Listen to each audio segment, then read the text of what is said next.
Every day, we're influenced by someone or something around us. Watching TV, for instance, can leave certain products etched in your memory. When you see those products on a store shelf, you might grab them without even realizing why. Influence operations aren't just about business marketing, they permeate politics too, shaping our thoughts and minds. Fake news is becoming increasingly sophisticated, and we're consuming vast amounts of information daily more than ever. Recently, the Center for Strategic and International Studies, a CSIC, in Indonesia released a report on information operations, or IOs. Today, let's dive into this intriguing topic. Stay tuned and stay safe. Hey everyone, welcome to another deep dive. This time we're going to Indonesia. Yeah. We're going to look at influence operations, or IO. Right. And we've got 3 reports from CSIS Indonesia Okay. that look at elections, the Papua conflict, and the rise of Cybertroops. Yeah, so we're going to be uncovering how information, especially online, is being shaped. Yeah. And how some of this stuff is deliberately crafted to push, a certain direction or narrative. So starting with elections. Okay. I'm guessing you've seen firsthand Oh, yeah. how crazy it can get online. Especially in Indonesia. Yeah, so we've got this CSIS policy brief that looks at the 2019 presidential election Right. and also the 2024 election. Yeah, it's really interesting how those two elections played out differently. Yeah. But before we look at them, I think we need to define what IO is. Okay, yeah, good point. So we're all on the same page. Yeah. So I think about it as these organized persuasion campaigns. Okay. They're not just randomly posting stuff. Yeah. They're very goal-oriented. That's strategic. Yeah. It's not just putting information out there. Right. It's about being strategic with it. Yeah. And often deceptive. yeah, often deceptive. Yeah, so you might not even realize you're Right. being manipulated. Yeah. This report actually points out 3 key things Okay. that make IO so tricky. Okay. So first, there's a clear objective. Okay. They know exactly what they want to achieve. Right. Second, there's all these different tactics they use, Okay. from, spreading fake news online to even like paying people off or intimidating voters in the real world. Wow. And then third, they're masters of disguise. They make Yeah. it really hard to figure out Right. what's real and what's not. So it's like a game of smoke and mirrors. Yeah, totally. And they're trying to trick you, basically. Yeah. So looking at those 2 elections, Yeah. the 2019 and the 2024, Uh-huh. the report actually found that the intensity and overall impact of IO actually decreased in 2024. Interesting. Yeah. So why do you think that is? Well, I think it's probably a lot of things. Yeah. The report mentions that the campaign periods were shorter in 2024. Okay. So maybe less time to manipulate? Yeah, less time to manipulate. Okay. But I think the biggest reason is that digital literacy has gone up. Okay. That's good. Yeah, people are getting better at spotting fake news and propaganda. That's good. Yeah. But the report also says that even though there was this decline, Uh-huh. IO is evolving. It's true. What does that mean? Well, it's like this arms race. Okay. As soon as we get better at spotting the old tricks, they come up with new ones. Okay. So, like, think about all those short videos that are everywhere now. Right. It's impossible to fact check all of that. Yeah. And this time around, real world IO has become a much bigger problem. Wait, real world. What do you mean? So the report suggests that because the president wasn't seen as neutral, Okay. there was an increase in vote buying and intimidation. So they moved offline a little. Exactly. They've just Up to- shifted some of their effort. Okay. That's scary. Yeah. So is there anything we can actually do to stop this? Yeah, so the report dives into that too. Okay. And it's not easy. Oh, One of the biggest problems is just how covert these operations are. okay. It can be really hard to uncover them, Right. even if you're an insider. Right. And then imagine trying to track this across hundreds of regional elections. Oh, yeah. It's a huge task. Yeah, it's like a needle in a haystack. Exactly. Yeah. And then there's the issue of the social media platforms themselves. Right. They have all this data that could help us understand how these campaigns work. Yeah. But getting them to be transparent is a battle. Right. We need to ask, like, what are they doing to stop this manipulation? Yeah. Why aren't they more open about it? Whose side are they on? Right. Yeah, it just makes you realize how important it is to be skeptical Yeah. of what you see online, especially during an election. Absolutely. Yeah. Especially in Indonesia, Yeah. where things are so heated. Yeah. Definitely. It's a wild west out there. It is. Online. Yeah. So we've talked about elections, but this next report takes us somewhere, I think, even more intense. Yeah. Papua Okay. and how information is being used as like a weapon there. Okay, this is the one addressing disinformation of the Papuan conflict, Yeah. right? That's right. Yeah, and I remember that quote from the beginning. Oh, yeah. It was something like, "The first casualty of war is truth." It's a powerful quote. Yeah, it's chilling. It really sets the stage because Well- Papua, with its history of conflict Right. and the growing influence of social media, Yeah, it's just a perfect example of how disinformation thrives yeah. in these really complex, intense environments. Okay, so we're not talking But about... it's important to remember, Yeah. we're not just talking about accidental misinformation here. Okay, It's deliberate. that's intentional. It's calculated. It has a purpose. So someone's actively trying to mislead people. Yeah, to twist the truth Yeah. for their own gain. And what did they find about who's behind it? So that's what's so interesting about this report. They Okay. talk about this dual avenue of disinformation. What's that?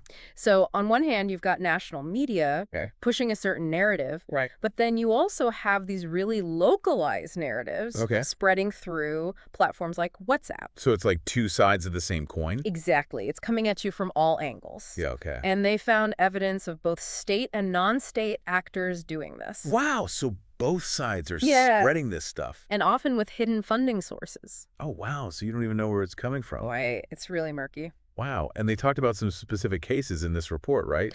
Yeah, so there's this incident in Wanamina Okay, back in September 2019, okay. and it started with this teacher Okay. and an alleged racist remark. Okay, I remember this. Yeah, and then suddenly unverified information just explodes Yeah, across social media and WhatsApp. it was all over the news. It was everywhere. Yeah. And it escalated so quickly Yeah. into riots, destruction, people Yeah. fleeing the region. And this report kind of digs deeper into that, right? It asks this really important question. Okay. Was this really about racism? Okay. Or was it something else, something more deliberate? Okay. And what they found is that the meaning of the alleged slur Okay. was intentionally twisted. To make things worse. Exactly. To inflame tensions. Wow. It just shows how easily people can manipulate the truth Right. and how vulnerable these communities can be. Especially in places like Papua. Exactly, where there's already so much tension. Right. And then there's the case of Michela Carisi, Okay. who was a humanitarian worker, Okay. and she was found dead. Yeah, I remember that. And the TPMPB. The West Papua National Liberation Army. Right, they claimed responsibility at first, Okay. saying she was a government spy, Okay. but then they backtracked. Oh, wow. And then these photos emerged of her with government officials. Oh, so it just got more consuming. It was a mess. Yeah. And while the government denied she was working for them, All right. the question still remains, like, was she pressured? Right. It's hard to know what to believe. Exactly. Yeah.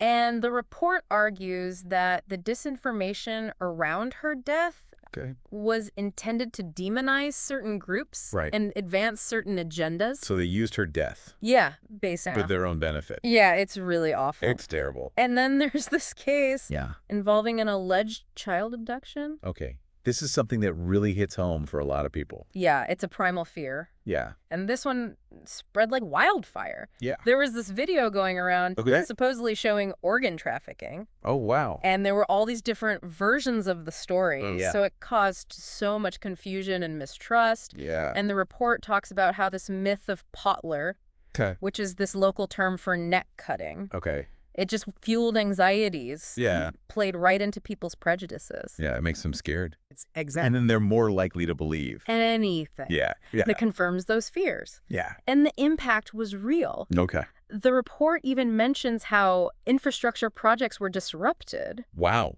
Because of this. because people were afraid that Mhm. they were somehow connected to these kidnapping rumors. So it went from online to offline. Exactly. Right It on. affected people's lives. That's scary. And there's one more thing that stood out to me in this report. Okay. The role of WhatsApp Okay. in spreading these localized narratives. Right. Because people trust their close circles. Yeah. What they see in those group chats feels more believable. You let your guard down? Exactly. Yeah. Okay, so we've seen IO in elections. We've seen it used in the Papua conflict. Yeah. What about when it's not just like random people or small groups? Right. What if it's like a whole system? Yeah. So that's where this last report comes in. Okay. It's called Cybertroops and Public Opinion Manipulation. Okay. And this one's really fascinating because it exposes this whole industry Okay. that's built around shaping what you see online. So it's professional. They're professional manipulators. They're Wait. called Cybertroops. Okay. And it's basically like, imagine this network of paid actors, Okay. all these fake accounts, Okay. all working together. To manipulate. Yeah, to manipulate public opinion. On a huge scale. On a massive scale. Wow. So they're like puppet masters. Yeah. Controlling what people are seeing Exactly. and thinking online. Yeah, it's like a digital puppet show. Yeah. And this report specifically looked at 3 major events Okay. in Indonesia, Okay. the 2019 presidential election, Okay. the revision of the KPK law, Okay. Yeah. and the omnibus law. I remember those were huge online. Huge. It's kind of scary to think some of what I was reading. Could have been planted by these Cybertroops. Yeah, it's unsettling. The report calls it a tsunami of conversations. What does that mean? It's like this sudden flood of online activity, all driven by these trending hashtags and coordinated posting. So it's like they're trying to make it seem... Like everyone's talking about it. Yeah. Like there's this huge wave of support or opposition. Even if it's fake. Even if it's totally manufactured. So they're manufacturing consensus to try to get people on board Exactly. with their agenda. And it's not just random people doing this. They're organized. Oh, wow. There's a whole hierarchy Okay. with different roles and levels of expertise. So it's like a business? It is a business. Wow. At the bottom, you have these buzzers. Okay. They're just spreading content. Okay. Then you have the content creators Okay. who are actually crafting the messages. Okay. And then coordinators who are managing the whole operation. So there's like a whole system. Yeah. And then at the top, you Yeah. have influencers Okay. who are lending their credibility to the narrative. So you might see someone you follow online. Yeah. Someone you Yeah. trust Yeah. promoting something. And it's actually part of this whole... This whole manipulation campaign. Wow, that's crazy. And of course, all of this costs money. Right, so who's paying for all this? That's the million-dollar question. Yeah, who are these puppet masters? Well, the report found that it's actually a mix of different actors. Okay. You've got government entities, Okay. political parties, Okay. businesses, Wow. even individuals. So anybody could be behind this. Yeah, basically anyone with an agenda. And the money to do it. Exactly. It's really disturbing to think about. It's a whole industry Yeah. with a profit motive. Wow. People are literally getting paid to manipulate your opinion. It's like mind control for hire.